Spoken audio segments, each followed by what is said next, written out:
Fantastical stories and tales of adventure again come to life as we're set to return to the plane of Eldraine. A world of chivalrous knights and dangerous curses, of towering monsters and mischievous fairies. Now, we'll see a part of Eldraine that we haven't seen before, foregoing the castles and shining armor of the realms, and exploring the dark wilds and fair folk of Eldraine. This is everything we know so far about Wilds of Eldraine.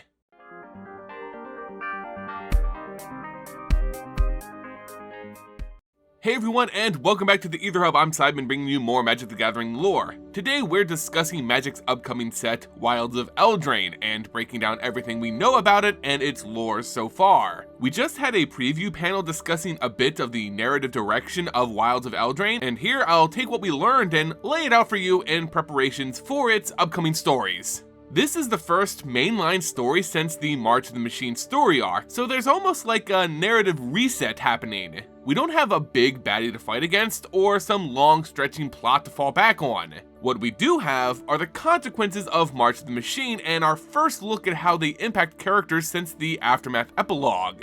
Before we begin, if you're enjoying the content, please consider supporting the channel by leaving a like, sharing it with friends, and of course becoming a subscriber. Now, here's everything we know so far about Wilds of Eldraine. When New Phyrexia launched their attack on the Multiverse, Eldraine was blindsided. The storyteller, Tulane, tried to warn the townsfolk of an oncoming attack from the sky, but he was mocked and chased away. He went to the realm of Lachwain's queen, Ayara, to warn her as well, and she invited him into her carriage to explain further.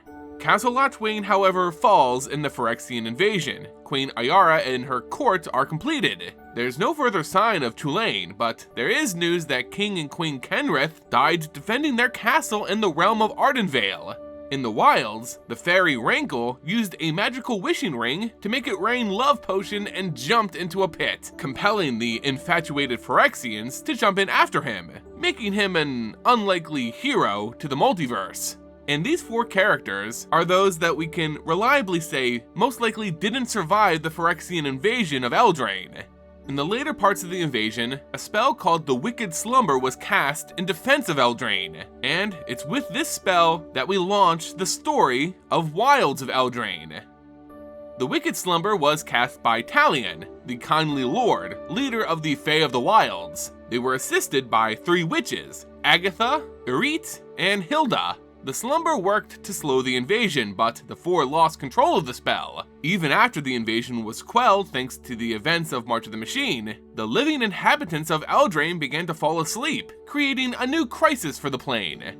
Ashiok, the Nightmare Mage, kept their Planeswalker spark, surviving the Great Pruning after March of the Machine. They've come to Eldraine, enticed by those fallen into the Wicked Slumber. The vast number asleep now fuel their nightmare magic, and attack those who are still awake. See the newly previewed card, Cruel Somnophage, as an example of one of her nightmare creatures. Ashiok will be the main antagonist for the set, gaining power from the fear their nightmares instill in the sleepers, as well as those still awake. Starting with Wilds of Eldraine, there's also going to be a new narrative and mechanical push for Magic the Gathering. And it takes from the idea of the Great Pruning, the multiverse trying to heal itself after March of the Machine, which has pruned the Planeswalker sparks from a lot of characters in the story. So, with less Planeswalkers to actually include in the story, it looks like we're going to actually only have a single Planeswalker per new set. This means only one Planeswalker in the story, as well as only one Planeswalker card introduced in all foreseeable upcoming sets. So, for Wilds of Eldraine, Ashiok is going to be the only Planeswalker. Will and Rowan Kenrith, the royal scions of Ardenvale and previous Planeswalkers, lost their spark while defending Eldraine. Their parents, the High King and Queen, died defending their castle during the invasion. Now responsible for Ardenvale and keeping the peace and unity of the realms, the twins have different ideas on how to keep peace among these 5 distant kingdoms. Will takes the crown and becomes king. Rowan seeks more power and gives in to her more aggressive tendencies. Will, being the cool and collected Ice Mage, wants to rule Ardenvale with peace. Meanwhile, Rowan, the always bold and brash Electrical Mage, wants to solve Eldraine's problems with war. We may even get to explore Eldraine's afterlife through the spirits of the Moonshaker Cavalry. The flavor text reads, High King Kenrith's armies followed him into the afterlife, ready to charge at his command.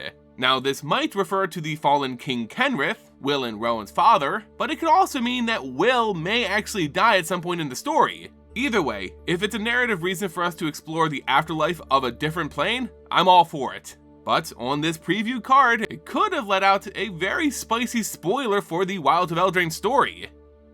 Kellen, Lord of the High Fae, has been introduced as the new protagonist who fights to end the wicked Slumber. Wizards of the Coast says that they're, quote, going places, meaning he'll likely be a planeswalker or take omen paths off of Eldraine.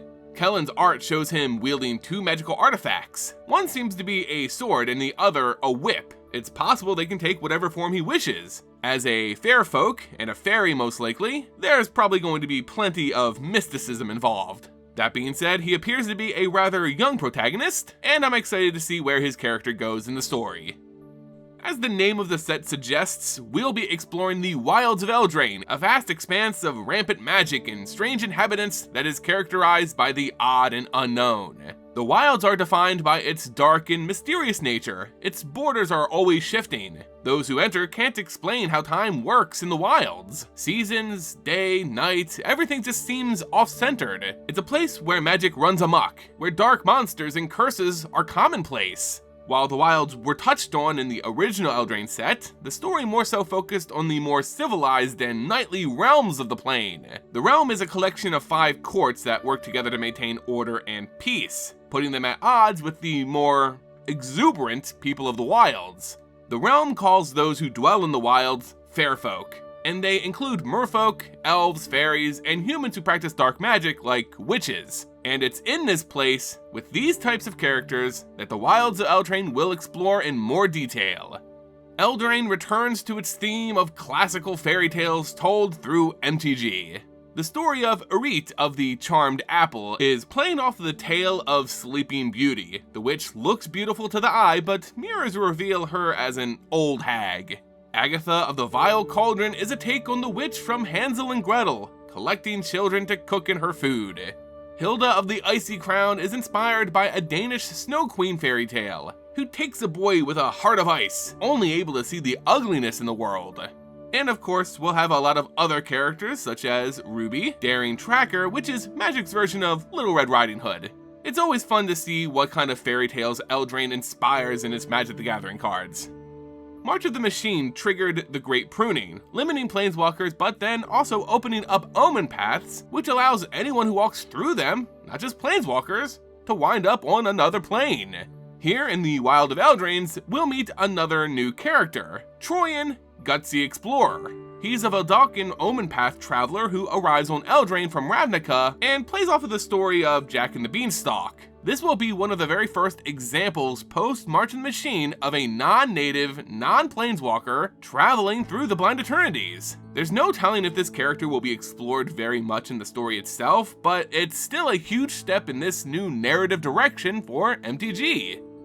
And there you guys go, everything we know right now about the Wilds of Eldraine and its story. This will be a very interesting and promising story for Magic the Gathering. It's the very first bit of lore in a multiverse post the Great Pruning, post the Phyrexian invasion. Everything in this new arc, the Omen Path arc, starts here with Wilds of Eldraine.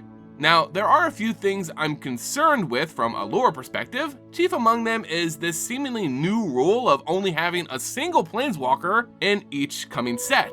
Basically to highlight just how many planeswalkers lost their spark in the Great Pruning.